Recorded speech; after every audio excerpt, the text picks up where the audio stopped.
Coach, what about your favorite charts and arrangements that the band played over the years? What comes to mind? Well, we had so many, Stan. One of them that always drew a lot of attention from the crowd was St. Louis Blues March, the old Glenn Miller deal, because they associated that with the Glenn Miller band, and we could play that, and that was a good little seller. Poinciana, a good one. Let's see, some of the other ones. Some of the, of course, the James tunes that you made me love you, those type of things. Those ballads weren't nearly as good for the football field as the up tune, 2 o'clock jump, that type of thing, or the Tommy Darcy's things that they would be playing. They were just a lot of tunes, man. We must have 100 tunes on there, and they were all pretty good tunes, you know. And you'd play some by request. I'd get Doug, would you do this for me? And I'd get Doug to arrange it. And you had to keep some tunes up. That's what I want to tell Don. Be sure he keeps some young tunes up for the young people in the stands besides the jazz he's playing, because those are the people he's satisfying now. And you still satisfy the stands. But it's jazz changed too, you know, unfortunately. Got to keep up with it. While we're on this, would you tell us the story about Loyalty Song? I'm sorry, Royalty Song. Well, they're both the same thing. I was going to get you to say, I wasn't going to say that. I was going to let you tell the story. Well, it's just nothing. I belong to American Society of Composers, Authors, and Publishers. And when you got these things published, you get a royalty off. If they're played on national TV, regional, you get nothing from them. Only national. Well, when the football club played on national TV, we'd write a we'd write a letter to ASCAP saying we're going to have the following tunes played during the ball game, which we had to do anyway, but I'd underline these, that I was the publisher, the composer of it, and the publishers get the same thing I was getting out of them. And so we got where I could do, see, Peruna is under my jurisdiction, because that was never Never copyrighted? never copyrighted. Public domain. And it was, I coming around the mountain when she come, that was it.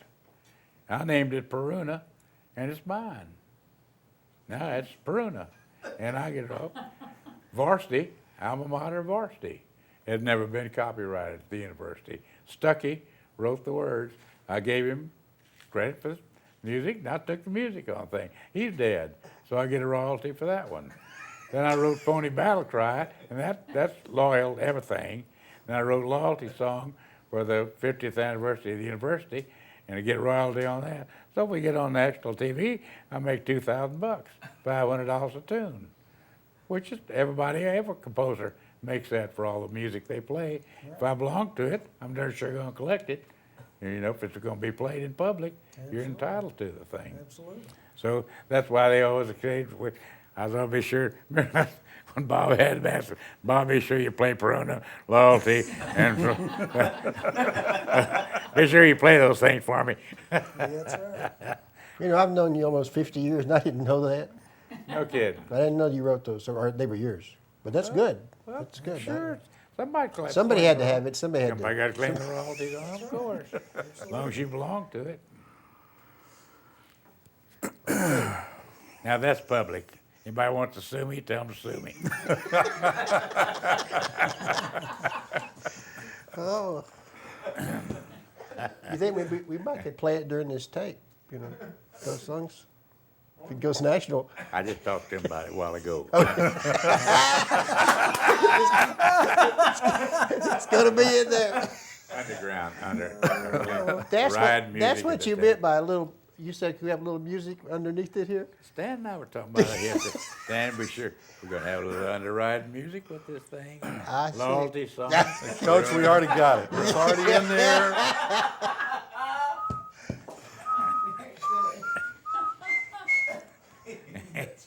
We have to even sing it for you then. The words to it.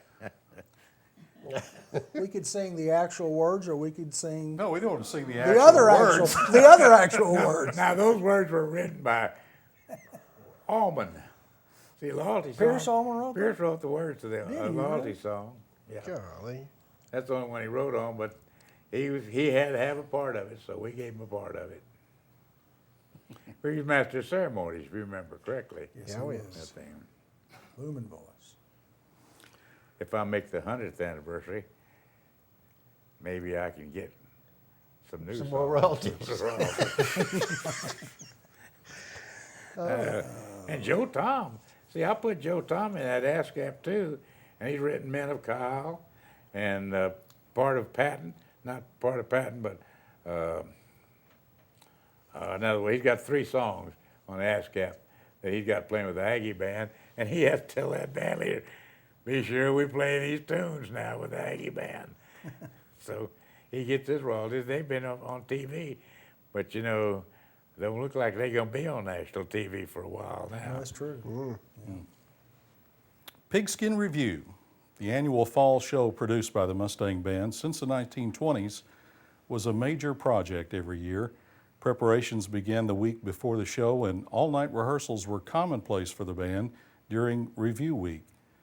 You always seem to find a good combination of acts and music to satisfy the entire SMU community. But Dry, do you have any secrets or memorable stories that you can share with us now about those shows? No, the fraternities and sororities at first were a great help on the review, because when Butch was there, the review wasn't half of it, was just fraternities, sororities usually, wasn't it, Butch? And then the band played a concert the last half of Pigskin Review, which is not too Boring. Boring. Well, I didn't say the word. And so we decided the whole show was going to be nothing but a show.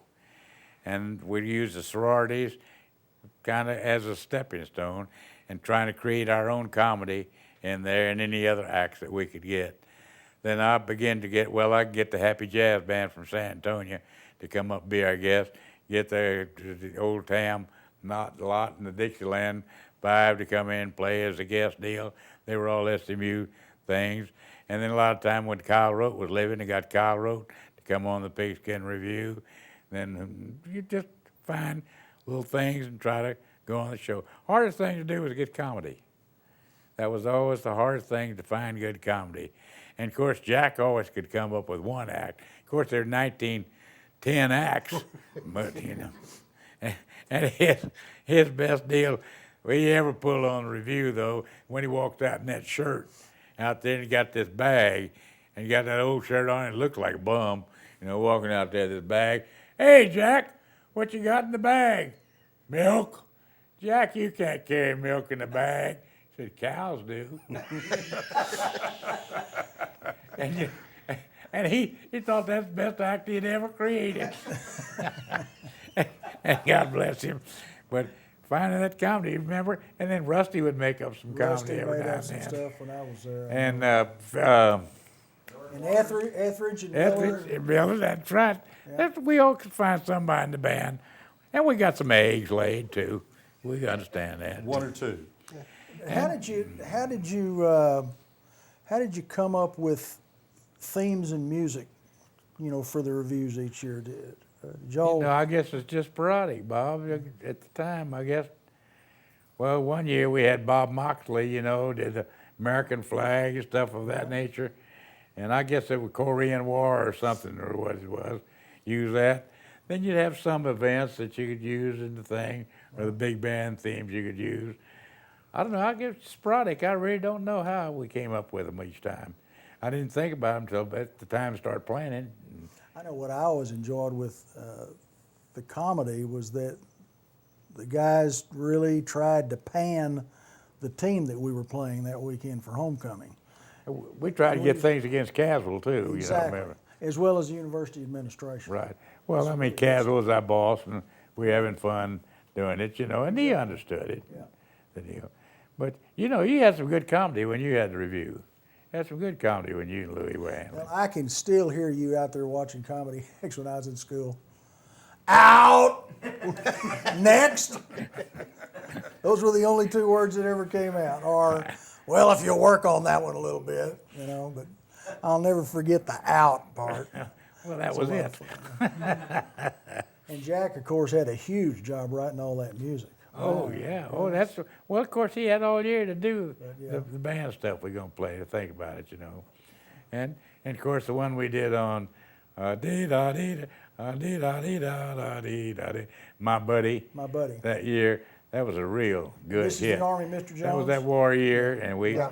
closed that with My Buddy, and that was a good closer. Just a lot of those circumstances led into it. And it does to this day. You got themes every day. You see it on TV. If you use them, you know. What's the latest rehearsal you can remember?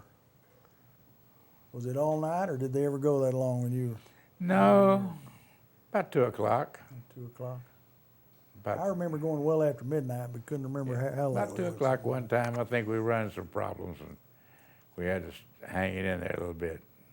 The band wasn't doing a good job of playing as we needed to get down on. Well, when you put that music together on Sunday, you know. And Exactly.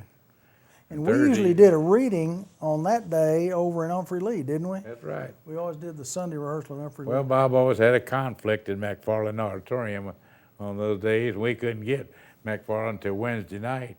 And we'd have to set the stages and the curtains and the lights. And Gary had to set all the sound up and everything. And that's a lot to do in a short period of time. Yeah. And Gary did a magnificent job of putting together what he had to put together in that short period of time. Gary's the guru of the review, sitting over there behind the cameras. He's a master. One of the biggest things the band ever did on the review was taking Peruna and playing it in the style of all the big bands. We called it Peruna Through the Years. Yeah, we did that with Ferdy Grofé, too. We did. We took On the Trail, that was his theme song for many years through Philip Morris. And see, he gave his library to SMU, Right. the music school, and it's still down there in the basement, incidentally. Never been brought up, if you can imagine that. But anyway, it's still there. And Don Gillis' brother knew some of the arrangements on that way, and Don was head of the music department at that time. And when we brought Ferdy Grofé down for it, we used the Dallas Symphony, the Dallas Chorus, and the Mustang Band. And we did everything that Grofé was known for, and we'd do it in Mustang Band style. And that was a heck of a range job too. They had Gillis helped, his brother helped, and Jack helped on that thing. It was a good show. We did that one at Moody, and had a good crowd for it. And that's where the idea for doing the same thing with Peruna came Right, from. Then. correct. Well, Bob Hope was on the review in 1968. He appeared actually on the show. Was that the only time that he was actually featured on the stage? And that was just a brief. That was just an intro, I Yeah, think. just an intro and a brief. No, the only time he ever appeared on the stage was at the Bob Hope Theater, Moody Coliseum, and the outdoors of the Bob Hope Theater. That's the only time he appeared in that type of thing. We couldn't get him to do that thing. Hey, he's got a busy schedule, for crying out loud, you know. Administrative support for the band at SMU has been anything but adequate and reliable over the years. Tell us about the unsung heroes, Coach, the ones that supported you and the band throughout your tenure. Well, I think we had pretty good support, except there were certain faculty members that were not in favor. The things were going on didn't quite meet the criteria of the music class, the Bach, the Beethoven, the Traviatis, and so forth. But that's all right. They're entitled to theirs. We were entitled to ours. We didn't have too many. Well, like we had physical education, but we got over that one. It came basically from when we changed bosses so many times. First, I was under Sterling Wheeler, Vice President for Student Affairs. Then I went under Wooten, who was Vice President for Student Affairs. And they had no power to do anything. And then I went under Joe Howe, and Joe tried, but he couldn't come up with the money. SMU went through some short times when I was band leader out there, and they were short on money. And then after Howe came along, then came Bob Bureau, maybe? Was he Bob next? Bureau, and Bob was a dandy. Yeah, he was But a he holiday, didn't- but he didn't did stay the long. Holiday Bowl. That's right. He didn't stay long enough, if you remember correctly. And Bob, you didn't have to deal with him. He had left when you took over, didn't he? Bobby had John. already gone to he went to Colorado. That's true. I think he married that girl he met out He in met out California. there? Yeah.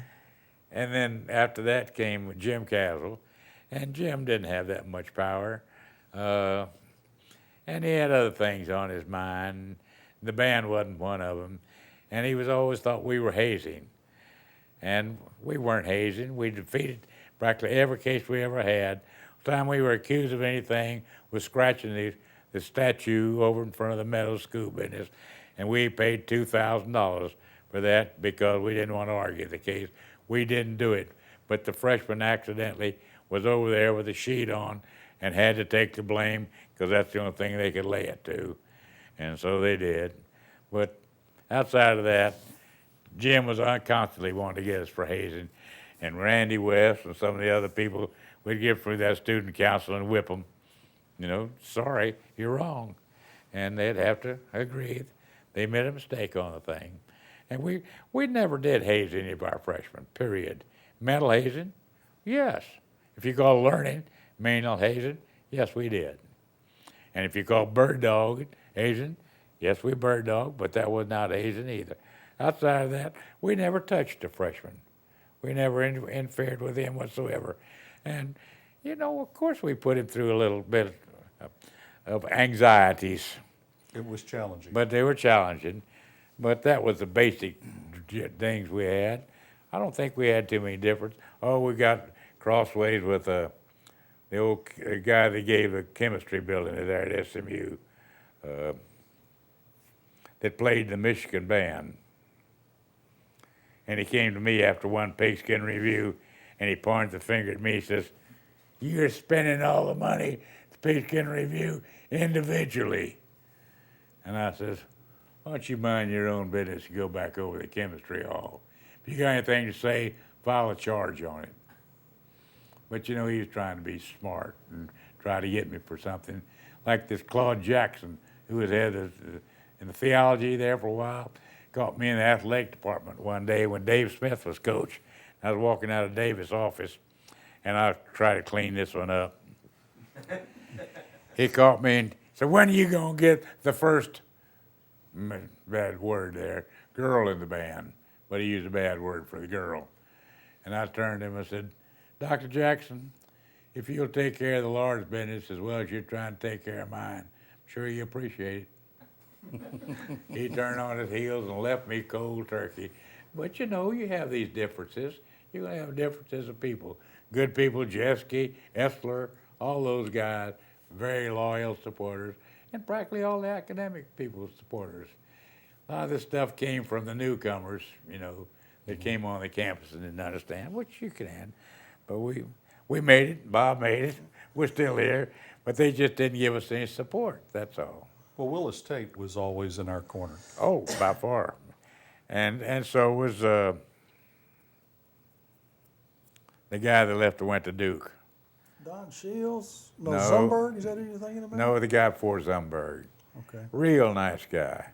Good educator, and is now the chancellor at Duke. Anyway, he was A1.